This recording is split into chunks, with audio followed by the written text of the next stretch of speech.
नमस्कार दोस्तों। आज एक बार फिर बात करेंगे हम डिफेंस से रिलेटेड। और ये डिफेंस की बात करें तो ये ग्रेजुएशन लेवल की जो वैकेंसी निकलती हैं, पर्टिकुलरली यदि मैं आपको बताऊं तो इसको कहते हैं CDS, यानी कि कंबाइंड डिफेंस सर्विस के नाम से इसको जानते हैं।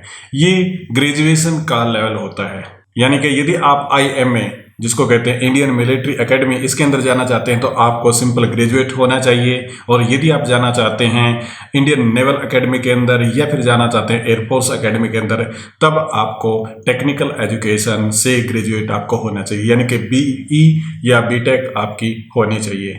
इसी के साथ में यदि आप ऑफिसर ट्रेनिंग एकेडमी में जाना चाहते हैं तो फिर से आपको सिंपल ग्रेजुएशन की यहाँ पे जरूरत होती है। ये बहुत ज़्यादा इंपॉर्टेंट जॉब होती है। आज मैं इसकी क्यों बात कर रहा हूँ, इसका भी एक रीजन है क्योंकि इसका ऑफिशियल रिलीज का नोटिफिकेशन आ गया है। ये अगस्त 5 को इसका नोटिफिकेशन आ जाएगा। इसका टेस्ट कौन लेता है? इसका टेस्ट UPSC के द्वारा लिया जाता है। बहुत ही इंपॉर्टेंट जॉब ये है, यानी कि आप डायरेक्ट यहाँ पे क्लास A ऑफिसर बन सकते हैं और आप देश की सेवा कर सकते हैं सीधे तौर से।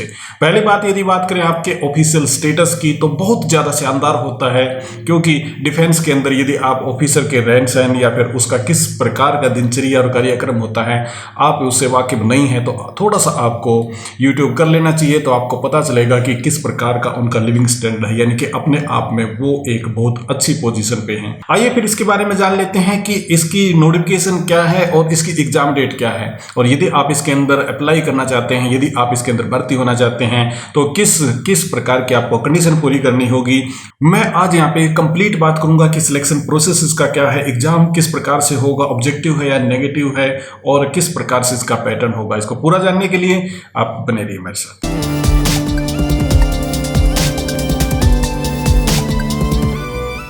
एक बार फिर से आपका स्वागत है। हम बात कर रहे थे UPSC CDS एग्जाम के बारे में। यदि आप CDS के बारे में नहीं जानते तो मैं आपको बता देता हूं कि इसकी फुल फॉर्म है कंबाइंड डिफेंस सर्विस है, और इसके बारे में हम पहले ही बात कर चुके हैं। ये 2020 के नोटिफिकेशन के बारे में सारी बात है। 2020 का नोटिफिकेशन आ चुका है, यानी कि अब हमें पता है कि कब इसका एग्जाम होगा, इसकी रिलीज डेट यानी कि रजिस्ट्रेशन डेट कब है।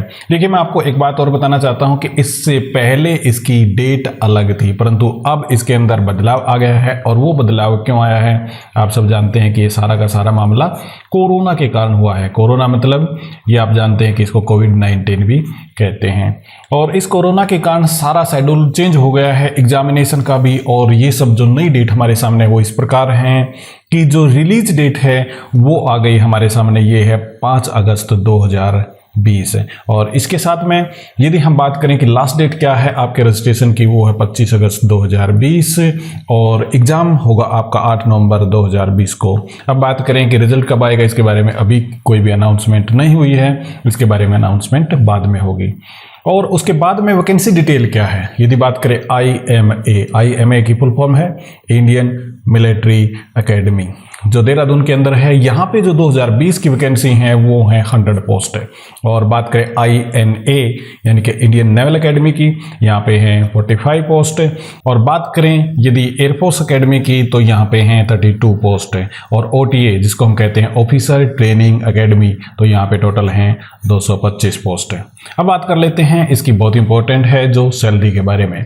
देखिए, जब हम डायरेक्ट जाते हैं तो लेफ्टिनेंट की पोस्ट पे जाते हैं, मोस्टली आप सब जानते होंगे। उसके बाद में हमारी प्रमोशन होती रहती है लेफ्टिनेंट कर्नल पे, फिर कैप्टन पे, फिर मेजर पे, ब्रिगेडियर पे वगैरह वगैरह, ये सब इन पे हमारी पोस्टिंग वगैरह होती रहती है। तो इनकी यहाँ पे मेंशन कर रखी कि सैलरी कितनी है।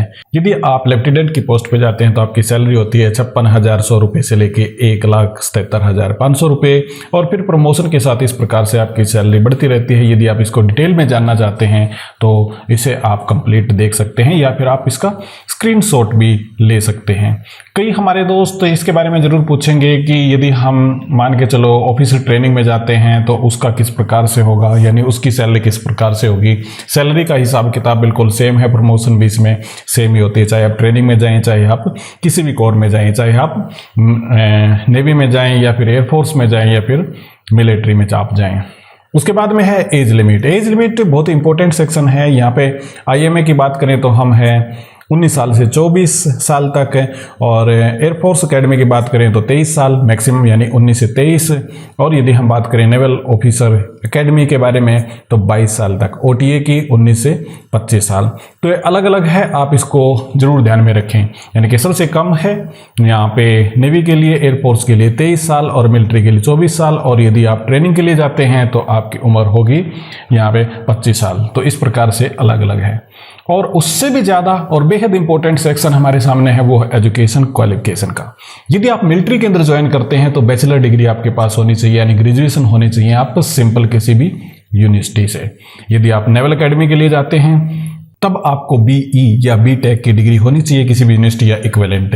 एयरफोर्स के अंदर आप जाते हैं तो आपको बीई बीटेक की रिकॉग्नाइज यूनिवर्सिटी से आपका होना चाहिए और डिग्री होनी चाहिए जिसके अंदर आपने फिजिक्स या mathematics as a proper subject के तौर पे लिया हो। मतलब क्या है, या तो आप बीटेक हो या बैचलर ऑफ इंजीनियर हो या आपने डिग्री ले रखी हो बीएससी की जिसमें फिजिक्स और मैथमेटिक्स आपका मेन सब्जेक्ट होना चाहिए। थोड़ा सा आगे बढ़ते हैं और नीचे देखते हैं। उसके बाद में दे रखा है हमारे सामने ओटीए के बारे में। ओटीए मतलब ऑफिसर ट्रेनिंग एकेडमी के बारे में। यहाँ पे भी आपको सिंपल बैचलर डिग्री की जरूरत होती है जो रिकॉग्नाइज यूनिवर्सिटी से हो या फिर इसकी इक्विवेलेंट हो।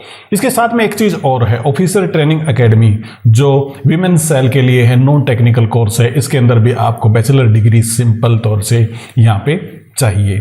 उसके बाद में देखते हैं कि सिलेक्शन प्रोसीजर क्या है। ये बेहद इंपॉर्टेंट सेक्शन है, इसके बारे में थोड़ा सा हमें कंफ्यूजन होता है। The selection will be done on the basis of national level recruitment test CDS 2 exam. और ये क्या है, यूपीएससी एक एग्जाम लेती है जो सबके लिए कॉमन होता है और उसके बाद में एक एसएसबी होता है। एसएसबी लगभग ये 4 दिन का या 5 दिन का होता है। जब हमने एसएसबी फेस की थी, एक्चुअल में मैंने भी एसएसबी फेस की थी अपने टाइम पे, तो उस टाइम पे 5 दिन तक वहाँ रखा गया था। अब 4 दिन का मैंने सुना है, तो इसलिए यहाँ पे लिखा भी हुआ है कि 4 डे प्रोसेस है। तो पहले आपका एक कॉमन एग्जाम होगा जो यूपीएससी लेती है, उसके बाद में 4 दिन का प्रोसेस होगा जिसको एसएसबी कहते हैं या फिर इंटरव्यू होता है। इसके अंदर आपका होता है personality test, group testing, officer task और जिसको हम OTA भी कई बार कहते हैं, और साइकोलॉजिकल टेस्ट और कॉन्फ्रेंस, ये सारी चीज़ें यहाँ पे होती हैं। अब उसके बाद में देखते हैं आगे, और ये दे रखा एग्जाम का पैटर्न। ये भी बेहद इंपॉर्टेंट है और आप इसके बारे में जरूर जानना चाहेंगे। यदि आप Indian military academy, Indian naval academy या फिर एयरफोर्स एकेडमी के अंदर जाना चाहते हैं तो आपका टेस्ट सब्जेक्ट का होगा 3 का, इंग्लिश का, जनरल नॉलेज का और एलिमेंट्री मैथमेटिक्स का। तीनों के लिए आपके 2-2 घंटे होंगे आपके पास और 100 नंबर इसके अंदर होंगे। मैक्सिमम मार्क्स यहाँ पे 300 आपके होंगे। और यदि आप जाते हैं सेम टाइम पे OTA के लिए, तब आपके पास 2 सब्जेक्ट होते हैं, यानी एक होता है इंग्लिश का, दूसरा होता है जनरल नॉलेज का। यहाँ भी ड्यूरेशन 2-2 घंटे हैं, परंतु यहाँ पे मैक्सिमम मार्क्स आपके होंगे 200। कुछ इंपॉर्टेंट लाइन हैं जो मैंने यहाँ पे मेंशन कर रखी हैं। Paper in all the subject will be consist of objective type question only, यानी कि सिर्फ ऑब्जेक्टिव टाइप क्वेश्चन यहाँ पे होंगे। इसके साथ में the question paper text booklet जो जनरल नॉलेज की, एलिमेंट्री मैथमेटिक्स की will be set bilingual in Hindi and English, यानी कि हिंदी में भी और इंग्लिश में भी आपका पेपर आएगा। मैक्सिमम मार्क्स जो आपके होंगे वो 300 होंगे, तीनों में, IMA में, INA में और एयरफोर्स एकेडमी में, तीनों में। और OTA के लिए आपके होंगे 200 मार्क्स, ये यहाँ पे मेंशन कर रखा है। ऑफिशियल साइट की बात करें तो ये ऑफिशियल साइट हमारे सामने है upsconline.nic.in। जब आप रजिस्ट्रेशन करेंगे तो आपको पर्टिकुलर इस साइट पे जाना होगा और इसी साइट से आपको रजिस्ट्रेशन करना होगा। तो ये बेहद इंपॉर्टेंट है, आप जाइएगा upsconline.nic.in से। उसके बाद में दे रखी है एप्लीकेशन फीस, और ये एप्लीकेशन फीस है कि जनरल कैटेगरी के अंदर आप हैं या फिर आप OBC के अंदर आते हैं तो आपकी फीस होगी 200 रुपये। और यदि फीमेल है या फिर SC कैंडिडेट है या फिर ST कैंडिडेट है तो उसके लिए किसी भी प्रकार की फीस नहीं है, उसके लिए फीस है 0। तो ये तो थी दोस्तों information related to defence academy. यानी कि यदि आप ऑफिसर बनना चाहते हैं, यदि आप ग्रेजुएट हैं और यदि आप टेक्निकल ग्रेजुएट हैं तो तो आप जा सकते हैं INA, जिसको इंडियन नेवल एकेडमी कहते हैं, और या फिर एयरफोर्स एकेडमी कहते हैं। यदि आप सिंपल ग्रेजुएट हैं तब भी चिंता की बात नहीं है, तब आप इंडियन मिलिट्री एकेडमी में जा सकते हैं, ऑफिसर ट्रेनिंग एकेडमी में जा सकते हैं, जो बेहद खास और इम्पोर्टेंट जॉब है आपके लिए। तो यदि आप डिफेंस के अंदर जाना चाहते हैं, यानी कि आप डिफेंस को पसंद करते हैं, आपके अंदर देश का जज्बा है, रुतबा है, यानी कि आपके अंदर नेशनलिज्म कुट कुट के भरा हुआ है, तो आपको तुरंत यहाँ पे अप्लाई कर देना चाहिए। हाँ, आप लास्ट डेट की वेट मत कीजिएगा, जैसे ही रजिस्ट्रेशन डेट आती है 5 अगस्त को आप तुरंत अप्लाई कर दीजिएगा। पेपर आपका 8 नवंबर को होगा और आपके लिए तब तक मेरी तरफ से बेस्ट ऑफ लक। उम्मीद करता हूँ ये कंटेंट आपको पसंद आया होगा। हमारे वीडियो को शेयर कीजिएगा, लाइक कीजिएगा, इसी के साथ में हमारे चैनल को सब्सक्राइब भी जरूर कीजिएगा। बहुत बहुत आपका धन्यवाद।